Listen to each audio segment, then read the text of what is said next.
Halo, perkenalkan nama saya Iwan Lee. Tinggal di Jakarta, vlog saya akan mengupas tentang jalan-jalan. Bisa ke luar negeri, dalam negeri, atau juga keseharian di Jakarta. Kali ini saya akan mengupas sekilas seputar wisata ke Cina, yaitu ke Chongqing, Wulong, Shuoxun, Fenghuang, Zhangjiajie, dan Chengdu. Penerbangan awal dari Jakarta menuju Chongqing dengan transit melalui Singapura. Penerbangan Jakarta ke Singapura. Hari sangat cerah, dengan awan-awan putih yang begitu jelas dan langit yang indah, bahkan bisa melihat hingga ke daratan. Dan setibanya di Singapura karena punya waktu transit sekitar 6 jam, kami bisa melihat Changi Jewel, yaitu air mancur dalam ruangan di Terminal 1 Airport Singapura. Namun harus keluar imigrasi terlebih dahulu, tapi prosesnya juga sangat cepat, jadi tidak perlu khawatir waktu antri yang lama. Namun tetap harus memperhatikan jadwal penerbangan berikutnya ya guys, jangan sampai ketinggalan pesawat. Penerbangan Singapura ke Chongqing butuh waktu sekitar 6 jam. Kami tidur di pesawat dan tiba dini hari di Chongqing, lalu naik taksi menuju ke hotel tempat kami menginap, yaitu di Somerset yang The Riverview. Menitipkan bagasi di meja depan karena belum waktunya check-in dan beristirahat sejenak di lobi sambil mempersiapkan perjalanan selanjutnya, yaitu ke Dazu Rock Carvings Boarding Shed. Dari Hotel Somerset kami berangkat sekitar pukul 6 pagi. Perjalanan sekitar 2 jam atau sekitar 115 km, lumayan jauh dan banyak melewati terowongan menembus gunung atau bukit-bukit karena masih terlalu pagi. Kami memesan Didi, yaitu layanan taksi online layaknya Gojek di Indonesia, agar bisa langsung berangkat dan tiba di tempat. Pintu gerbang utama Dazu Rock Carving Boarding Shed ini sangat luas pada bagian luarnya dan bagian dalamnya juga sangat luas, sehingga kami memutuskan untuk membeli tiket naik mobil di luar tiket masuk. Pahatan batu Dazu dibuat pertama kali pada zaman dinasti Tang, sekitar tahun 650 Masehi, dan dilanjutkan dinasti Ming dan Qing. Terdapat lebih dari 5.000 patung dan 100.000 pahatan huruf. Selain tentang cerita kehidupan sehari-hari, terdapat juga pahatan perpaduan dari pengaruh agama Buddha, Tao, dan Konfusius. UNESCO juga telah melabeli Dazu Rock Carving sebagai salah satu situs bersejarah peninggalan dunia yang berada di area seluas mencapai 1.400 km persegi. Jadi siap-siap capak ya guys. Dengan berjalan kaki menyusuri area pahatan dan juga naik turun tangga, walaupun sudah dibuat anak tangga dan jalanan yang baik, namun perjalanan cukup panjang dan cukup ramai dikunjungi hingga bisa berdesakan, terutama bila bertemu dengan grup wisata yang bisa datang bergerombolan. Setelah dari Dazu kami kembali mengarah ke Chongqing dengan jarak sekitar 100 km ke Cikiko Anshin Tower, kota yang terkenal dengan arsitektur dan toko bergaya tradisional Cina dengan sejarah lebih dari 500 tahun, menikmati pemandangan indah dan makanan Cina yang lezat di kota kuno Cikiko ini. Waktu terbaik mengunjungi tempat terbuka atau luar ruang yaitu pada musim semi antara Februari sampai April dan musim gugur antara September akhir sampai Desember awal, karena bisa menikmati udara yang sejuk. Dikenal sebagai Chongqing kecil, kota kuno Cikiko ini sebelumnya dikenal sebagai kota Longyin yang dihormati sepanjang masa. Memiliki sejarah panjang, jejak dinasti Song. Dikelilingi oleh pegunungan di tiga sisinya, kota ini dibangun di sepanjang gunung dengan sungai Jialing mengalir di dalamnya. Dulunya merupakan pelabuhan perdagangan penting untuk porselin dan barang lainnya, kini menjadi tempat objek wisata terkenal di Chongqing. Setelah berkeliling dan makan di kota kuno Cikiko, dengan jarak sekitar 13 km atau sekitar 20 menit, dengan taksi kami berangkat menuju Hong An Temple Forest Park, yaitu taman luas merupakan salah satu taman terbesar di Chongqing. Terletak 400 meter di atas permukaan laut. Terbuka untuk umum yang tidak dipungut biaya. Menara pagodanya yang terkenal. Bangunan indah dengan 7 lantai dibangun dengan gaya tradisional Tiongkok kuno. Sore hari banyak sekali orang-orang bersantai sambil berjalan kaki menuju pagoda Hong An karena udara yang sejuk di musim gugur. Berjalan bergandengan tangan untuk mudah-mudi yang lagi kasmaran maupun berjalan bareng teman berkelompok sambil bercanda dan tertawa dengan pepohonan yang rindang, hijau lebat, Orang-orang tampak bahagia. Lalu kami berencana ke Kiansimen Bridge, namun karena macet dan turun di pertengahan jalan jadi kesasar. Ternyata kami jalan kaki salah arah jadi jalan ke Dongshuimen Bridge. Salah jalan artinya jalan-jalan juga ya guys. Tapi semua itu terobati karena besok malam kami akan naik kapal yang kami lihat malam ini. Biasanya orang-orang menunggu di senja hari menuju gelap di jembatan Kiansimen untuk menyaksikan lampu-lampu yang mulai dinyalakan pada Hongyadong, yaitu komplek bangunan panggung 11 lantai di distrik utama Jifangbir di kota Chongqing. Komplek ini dibangun di lereng bukit di sepanjang tepi selatan Sungai Jialing dan merupakan objek wisata paling populer di kota tersebut. Nah, dengan naik kapal yang kelihatan di bawah itu, kita akan menyaksikan semua keindahan tersebut. Sarapan pagi sudah menunggu. Untuk kami santap pagi ini, cukup banyak pilihan makanan yang disediakan. Dengan menu-menu umum internasional dan juga makanan khas lokal seperti olahan makanan dengan bumbu mala hotpot Chongqing yang terkenal itu. Dengan santai dan perlahan kami menikmati menu makanan yang tersedia. Bisa dimakan sepuasnya di tempat. Minuman kopi juga tersedia melalui mesin, yang tinggal tekan tombol pilihan cappuccino, light, atau americano. Pagi ini, setelah sarapan dari Hotel Somerset, kami punya waktu seharian untuk menjelajahi kota Chongqing. Berjarak sekitar 6 km atau 15 menit dengan naik taksi kami mengunjungi Great Hall of Baopa Chongqing. Terletak di pusat kota Chongqing, Cina, merupakan sebuah balai besar untuk pertemuan politik dan acara budaya di distrik Yuzhong, dan sebagai salah satu simbol arsitektur Chongqing. Bagian luarnya menyerupai kuil surga di Beijing. Pembangunan dimulai tahun 1951 dan selesai April tahun 1954. Bangunan ini mencakup auditorium besar dengan total area seluas 66.000 meter persegi. Bangunan tersebut dapat dilihat dari alun-alun rakyat di bawah. Di seberangnya terdapat Rigordis Museum. Suhu udara yang sejuk sekitar 21 derajat Celcius saat kami berkunjung sekitar awal bulan Oktober membuat kami sangat nyaman dan santai. Terlihat juga penduduk lokal yang ramai berkunjung karena masih dalam suasana Golden Week, di mana libur panjang bagi penduduk Cina dalam rangka Hari Kemerdekaan Cina. Kita juga dapat mengunjungi bagian dalam balai rakyat ini dengan membeli tiket masuk. Jika ingin melihat lebih dekat keajaiban arsitektur, dengan aula utama memiliki tempat duduk untuk 4.500 orang. Setelah puas bersantai dan menikmati suasana pagi, kami melanjutkan perjalanan ke stasiun Liziba, di mana kereta akan menembus gedung apartemen. Berjarak sekitar 5 km atau 15 menit, dengan taksi kami tiba di lokasi, namun cukup kaget karena banyak sekali orang-orang yang sedang menunggu untuk menyaksikan kereta yang akan melewati gedung tersebut.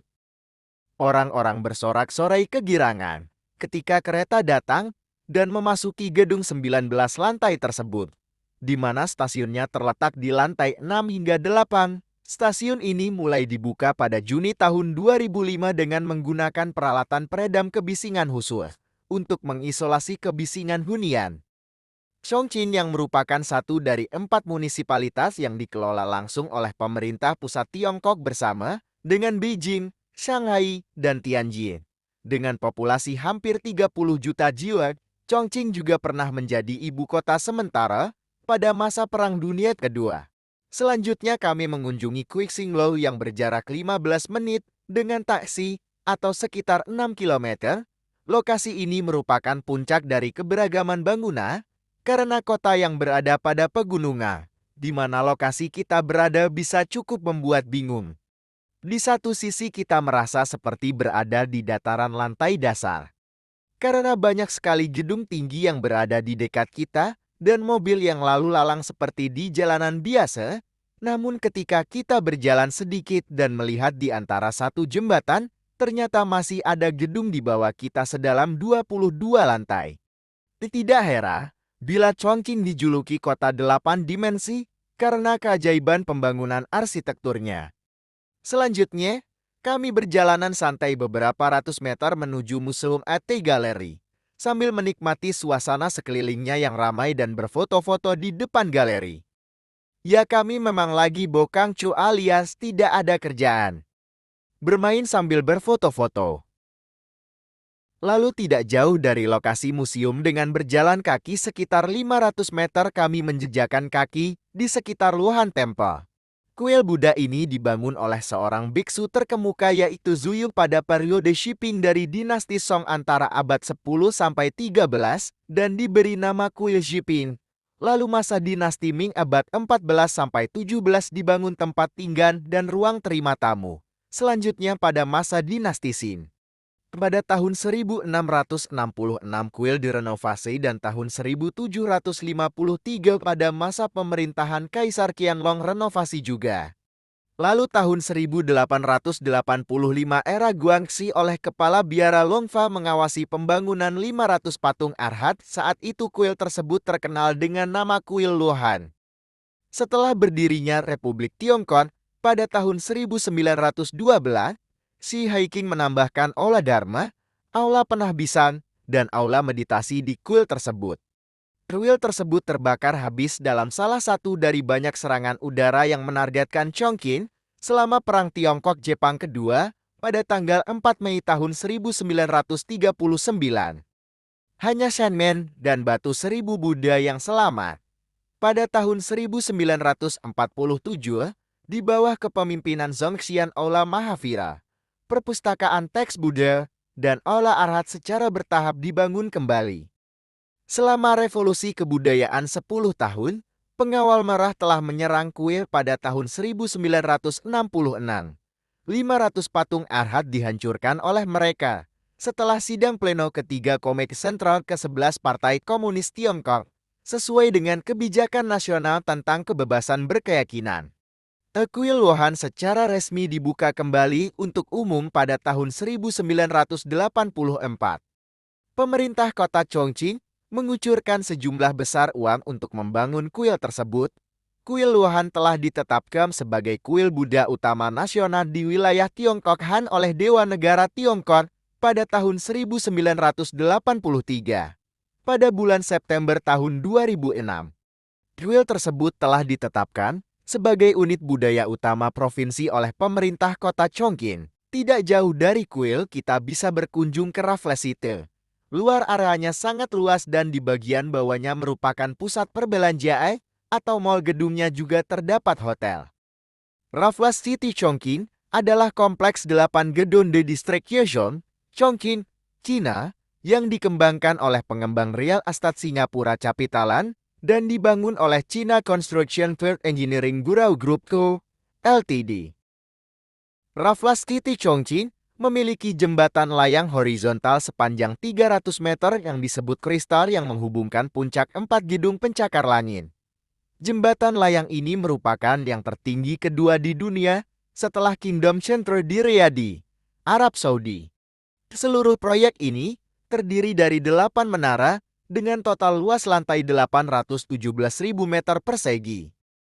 Raffles City ini mulai konstruksi sekitar tahun 2013 dan mulai dibuka 6 September tahun 2019. Selanjutnya untuk naik kapal pesiar selama 60 menit ini harus beli tiket terlebih dahulu. Kami membelinya pada tiket counter yang ada di dalam Mall Raffles City di lantai paling bawah yang harus menyertakan paspor untuk pembelian bagi orang asing. Ada perbedaan harga untuk waktu tiket sore hari dan malam hari. Kami membeli tiket senja menjelang malam yang merupakan waktu terbaik untuk mengarungi Sungai Yangtze dan Sungai Jialing. Setelah memiliki tiket naik kapal, kita masih harus berjalan cukup jauh, keluar dari area mall menuju tepi sungai di mana kapal berhenti, dan dipisahkan berdasarkan nomor parkir kapal sesuai tiket yang kita miliki. Jalannya juga berputar dan turun tangga cukup jauh untuk menggapai lokasi kapal. Harga tiket kapal yang kami beli di waktu ramai ini seharga 158 yuan dan ternyata tidak ada nomor kursi, jadi sistemnya siapa cepat dia dapat. Setelah berputar-putar kami tidak menemukan tempat yang kosan karena sudah terisi semua. Tetapi ada satu lokasi yang dirantai atau dijaga oleh petugas, yaitu lokasi khusus bagi orang yang membayar lagi tambahan sekitar 80 yuan per orang, diberi akses untuk naik ke dek lebih atas dan tersedia minuman dan cemilan. Tentu ini kesempatan untuk bisa mendapatkan tempat duduk untuk menikmati malam. Dengan pemandangan yang menakjubkan dan sangat indah dengan lokasi duduk yang terbaik di atas kapal. Dari posisi kapal yang kami naiki, alur perjalanannya akan melewati Sungai Yangtze menuju jembatan Dongshuimen yang kemarin malam kami salah jalan. Malam lalu kami melihat orang-orang naik kapal dari jembatan. Malam ini kami naik kapal melihat orang-orang di jembatan.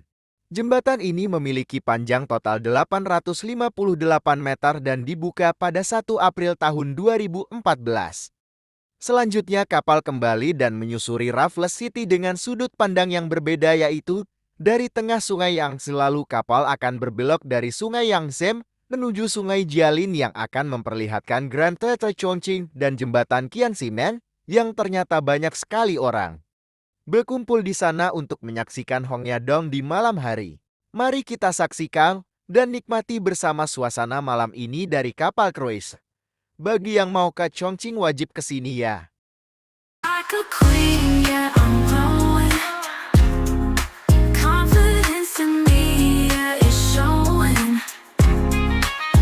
Ain't no one can take this feeling.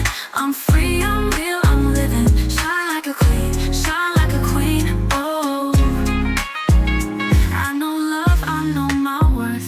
Been that girl since my birth. Don't need nobody to complete. I'm standing tall, I'm on repeat. If you want me, show respect, cause this girl's got no regrets. I'm stepping out, can't you see? Ain't nobody stopping me. Living my life like a queen. Baby, this is what I mean. Shine like a queen, yeah, I'm glowing. Confidence in me, yeah, it's showing. Ain't no one can take this feeling. I'm free, I'm real, I'm Ya, setelah menikmati malam ini, tiba waktunya kembali untuk istirahat di hotel. Setelah sarapan dari Hotel Somerset Chongqing, kami check out menuju ke Molom. Perjalanan cukup panjang, sekitar 2 jam menuju wahana Feinkis yang berada di atas bukit. Sesekali pengemudinya berhenti di pinggir jalan untuk sekedar istirahat dan mengendurkan urat-urat.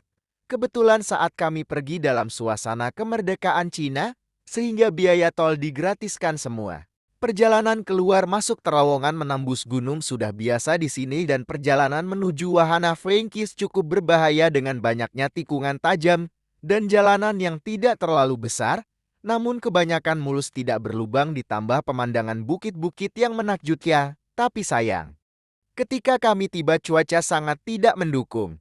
Jarak pandang hanya beberapa meter ditutupi kabut tebal. Perbedaan sangat nyata digambar dengan kenyataan.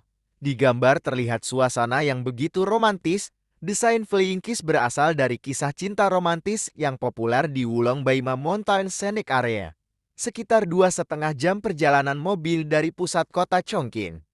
Wahana utamanya terdiri dari 2 patung raksasa yang bergerak setinggi 52 meter atau 170 kaki di tabin yang menghadap ke Sungai Wu, anak Sungai Yangtze, dari ketinggian lebih dari 1.000 meter. Wahana Feinkis mengungkapkan harapan yang mendalam di hati penduduk setempat agar para kekasih akhirnya dapat bersama.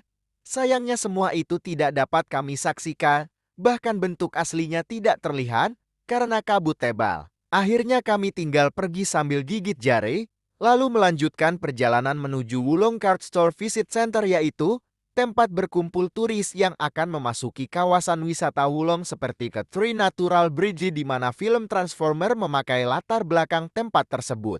Daerah ini merupakan warisan alam dunia level 5A di Tiongkok. 5 artinya tempat wisata dengan kelas tertinggi dengan kriteria mencakup faktor kualitas dan manajemen seperti kemudahan hubungan transportasi, keamanan situs, kebersihan, dan lain-lain yang merupakan level tertinggi.